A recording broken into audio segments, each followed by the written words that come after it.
Welcome back, Wolfpack. Rollus here, and did you not enjoy Pokemon Worlds this year? Here's why. Now, if we take a moment to just kind of look over the teams for the top 8 in the Pokemon Masters Division for the 2015 VGC Finals, we don't really see anything that impressive. That it's really just the same team over and over again, and that's just not fun for anyone, and there are many reasons why. So if you're an overcompetitive jerk that thinks that this is healthy and that people are supposed to be trying to play to win, just leave now. This video probably isn't for you. But if you're someone that really cares about the Pokemon community and thinks that this is wrong, let's talk about that. So first off, let's go over some stats and stuff like that. Landorus, literally on every single team in the top 8. That Landorus, 8 for 8. That's absurd right there. We also had Cresselia, 5 out of 8 teams. Amoonguss, 6 out of 8 teams. Kangaskhan. Mega Kangaskhan was in 6 out of the 8 teams as well. A lot of Heatran. We got some Thundurus right there. Some teams even had 4 legendary Pokemon. I think I just scrolled past it. There it is. We have this one right here. This team right here is probably the embodiment of what people think is wrong with VGC. Then we have Mega Kangaskhan, we have Thundurus, we have Heatran, Landorus, Cresselia, and Amoonguss on the same team. That these were the most used Pokemon in the top 8. All condensed into one team. The only other Mega was Gardevoir, and Gardevoir is probably argued as a counter to Kangaskhan counters. So if someone brings like fighting type Pokemon to stop Kangaskhan, well then you just bring Gardevoir and you steamroll them. Also pretty bulky Dragon Killer. It's a good Pokemon, but that's the problem here is that no one is taking risks, and we're going to talk about all that. That really what I'm getting a sense of right here is that players are only relying on their ability to outplay with the easiest Pokemon in the game. That it's all about prediction to this, and that's a very bad mentality to have, because it's pretty much bring the 6 safest Pokemon, only rely on being more mentally capable than your opponent, which is disrespectful in a way. That really all of these teams just kind of show, I'm going to make it to day 2 by just outplaying my opponent all day long and not relying on anything else. That's kind of what Pokemon's boiled down to, and while I said, you know, the competitive people, they'll argue that this is a good thing, it's not healthy at all, and it's not a trend that we've seen in Pokemon before. And also right now, I'm on Imgur. You guys might recognize it. I spend many hours here just kind of surfing around and enjoying it. So here's the thing about this post. It went viral. There's almost 2,000 points and almost 1 million views. Now here's the thing about Imgur. We love Pokemon. That whenever a good Pokemon post comes along, it makes everyone happy and people start talking like, yo, I remember playing that game. When a post like this comes along, now we become the butt of the community. That this is a joke. That people were pumped to see Pachirisu. That, you know, there were more than one viral post about Pachirisu going up a day. People were like, yo, this Pachirisu is sweeping worlds right now. Everyone get hype. You know, right there. Even someone commented, where's Pachirisu? Now it's just a lot of people that are familiar with Pokemon, because everyone knows Pokemon. Everyone has loved Pokemon at some point. Whether or not they faded in and out of it. You know, last year, people that hadn't played Pokemon for 10 years were excited over Pachirisu. Now, they see the same thing. They're like, it's all legendaries and it's all BS Pokemon. Why should I care about Pokemon? And here's the first problem. Sure, you're in it to win. Sure, you want to be competitive. Sure, it just makes more sense to bring the best Pokemon. Now, to a degree, these aren't necessarily the best Pokemon. That they're consistent, reliable Pokemon, and everyone brings them because they're good, but they can be countered, they can be stopped, but people don't want to take those risks. And that's a problem, because this doesn't look friendly. That when you see the results for a tournament being the exact same thing over and over, you don't want to learn how to play the game, you don't want to become a part of this, that this looks boring. That as a spectating experience as well, that we had, you know, the Pokemon championships for Pokken Tournament. Pokken Tournament had more viewers on Twitch than the finals, and Pokken Tournament wasn't even on the last day. That Pokken Tournament was really early, and it got a lot more hype. There was Sejun Park, there was hugs, people were talking about it, and then no one cared about the actual VGC, because it was boring. That there's really no skill involved at this point either. That sure takes skill to get to the top 8, and you have to be a skilled player to be at Worlds. When you think about it like this, when you're comparing skill to luck in predictions, when you are this evenly matched with some of the highest caliber players in the world, that these are the top 8 players in the world, that we have, you know, all the breakdowns for the other teams, the teams are relatively the same. And we have this level of skill, it's only luck. That you don't know what your opponent's going to do, and you don't have enough skill to reliably outplay them. That in general, it's impossible to reliably get a predictive outplay on someone.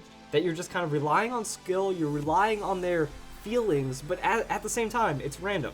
And when your skill is this even, it's almost completely random if you guys are going to open the same Pokemon. It's going to be a complete mirror match. If you're going to try to make an outplay, if he's going to underpredict you, you overpredict. There's really nothing exciting going on besides luck and seeing the same Pokemon, and no one wants to be a part of this community when that happens. That people leave Pokemon because all they see is the same thing over and over. That people don't want to get into it. That people laugh at the competitive Pokemon community because this is a joke right here. No one wants to be a part of this. This is lame. And then people like me get accused of being a bad player when I'm just trying to promote diversity. That me saying this is bad, oh, well, that just makes you a trash player that doesn't understand anything about competitive. And that's another toxic attitude that really cheapens the Pokemon community. I'm not out here to try to say I'm a bad player intentionally. I'm trying to promote people playing the game for the spirit of Pokemon. That it's also, there should be elements of fun involved. That you shouldn't just be a competitive jerk that's only in it to use the most commonly used Pokemon because they don't take any skill to use. That when we can compare it to last year's, there was skill involved. Seijun Park, he relied on skill, and it wasn't even predictive skill. That while a lot of it is like VGC and making protect out plays and trying to understand what your opponent's going to do, that's really all that this is. This is going to day one with the 6 best Pokemon in the game, and then going, I'm just going to outplay everyone because I'm better than them, and make it to day 2, and then maybe cheese my way into top 8, and then hopefully it's a luck matchup from there. That there's really no argument for skill when you get to a certain point. That once you start leveling the playing field, it starts getting boring. But with this, Seijun Park, he didn't rely on just outplaying with the easiest Pokemon in the game. That there's no doubt in my mind that he is one of the best Pokemon players we have seen in a VGC tournament, and many other people think that because he brought Pachirisu, he brought Gothitelle, he brought all these uncommon Pokemon and found mass amounts of success with them, and he only used Talonflame and Garchomp. Garchomp being one of the more popular one, but there was only one other Talonflame in the top 8. So it wasn't even that standard of a Pokemon. That's one of the big things right now, that, the players here, they were more there for the anti-meta. They were more there to bring their own spin on it. There was diversity last year. Now, some of you guys might try to argue, well, there were less Pokemon usable last year, so naturally there's going to be more diversity.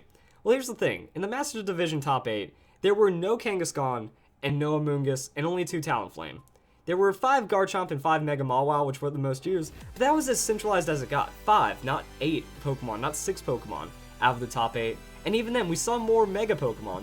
Then in Omega Ruby and Alpha Sapphire, we had more Mega Pokemon introduced, so maybe there should be more Megas. No, we had 6 Kangaskhan and 2 Gardevoir.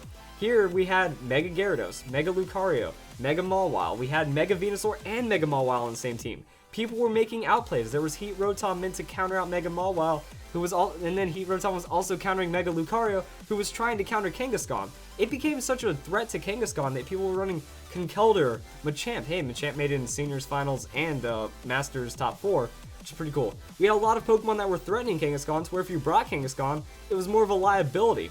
Here, people were just running the same things because it was safe. And with more Pokemon usable, we actually got less Pokemon used overall. That in the Kalos Dex, there's 450 Pokemon. Yet 27 Pokemon were used. When we upgrade to the full National Pokedex, only 14 different Pokemon. When you look at this list, there's only 14 different Pokemon. So we increase the amount of Pokemon, and then we get half the Pokemon that people want to use. And that's just kind of really weird. That just shows how standardizing the mentality right now is. It's more the mentality than the Pokemon, I feel. Now, as for the Pokemon, a lot of people are just saying, blanketing, like, okay, legendaries are the problem, GG, get rid of them and it'll be fine. Now, while I don't agree with that, and I don't want anyone thinking I agree with it, because I know that every Smogon kid is going to come out of the woodwork and say, oh, Verlisify's a hypocrite. He wants to ban legendaries in VGC, but he's mad at us for banning Pokemon. Here's the thing about Smogon bans, that a very small amount of players influence the entire community, and it's their agenda. That if the top players want something gone, they can really make enough of a case to where that Pokemon's going to be gone regardless of if it's actually worthy of being banned or not, because it's all about just the elitist skill and their effect on the metagame. That's not about what's best for the community in most ways, it's what's best for them, and that's just by the design. There's nothing wrong with me saying that, because it's pretty much fact with the way that Smogon is structured. Also, another problem with Smogon is that it lacks a lot of coherency. That people will be like, oh, VGC banned Fion, they don't know what they're talking about. No, they're making it a very low barrier to entry. Do you know what a legendary Pokemon is? Yes. Okay, don't bring those and you're good to go. Pretty much, that's what the idea is. So by saying don't make legendaries usable, it's not saying to ban legendaries. It's saying make a format where people understand it really well, and then there's no legendaries. I'm not saying ban legendaries because they're too strong or anything like that. We just make a very concise format that's good to go. In Smogon, you have to memorize clauses, and then things don't make sense. Why can't I bring all starters except for Blaziken and Greninja? Why can't I use some legendaries? Like, why am I allowed to use a legendary Pokemon when all the other legendaries aren't usable and I can't bring legendaries in regular play? It's a very, very messy thing. Like, why can I only put one Pokemon to sleep? There's so many clauses and so many rules. The barrier to entry with Smogon is high. With Pokemon, the Pokemon Company naturally wants to make it to where as many people play their game as possible. So by saying no legendaries, you're not banning anything, you're just making a format. VGC doesn't ban anything, that's a huge misconception. It's just a format where things are allowed and things aren't. And people try to take it out of proportion because Smogon's whole ban mentality makes it to where things are banned or they're not banned, when really that's just the wrong way of looking at it. So I think that is one way of fixing the problem, that you have a format that doesn't allow legendaries, but I think the biggest problem is the player mentality. And we need to go back to people trying to be creative instead of just relying off of running the most standard thing because it's powerful. Naturally, by removing some of the legendaries, we're going to be able to accomplish that, but hopefully we can also get a good change in mentality so we're not the joke of the community anymore. That people are going to make fun of me for wanting Pokemon to have a better reputation. I play for the spirit and whimsy of Pokemon because I love Pokemon more than anything. I've said it in so many videos, but Pokemon is my life. Pokemon is my passion. I don't want to see it being disrespected like this. That people aren't going to take us seriously, and we almost don't even take ourselves seriously. That every competitive player is going to look at this and be like, alright, this is why I hate Pokemon. Unless you are running this team, you hate this team, and that's not what the competitive environment should be about. And then there are also other large personalities on YouTube, on just everywhere else, that are promoting the use of these teams. This is easy, learn how to use this team, and then you'll do good, instead of trying to promote free thinking, trying to promote creativity. I'm the only person I feel that's doing that. That I do that, and then I get condemned by the rest of the community for it, and I just really don't understand. Now I know you guys, you fans are the greatest people ever. You follow me, you try to come up with really cool things, you try to break into that, and it's really amazing to have that happen. And maybe one day we'll actually find success in this, but as for now, it's not looking that good. Also, another thing is I would have to say that without legendaries, cheating would become a much less of a problem. Then we look at this team. We have 4 legendaries on one team. That could be up to 100 hours of soft resetting just to get the right IVs and the right nature, and then training the Pokemon, and that's going to be a lot of time as an advantage that the cheater has. Now I know a lot of people, they say that time isn't an advantage. Look at this. All these teams are the same. The only difference is how much experience you have with that team, and that's how far you're going to go. That the more outplays you understand, that when you say, alright, I've gone up against this opponent with this Pokemon, every time I do this, he reacts in this way.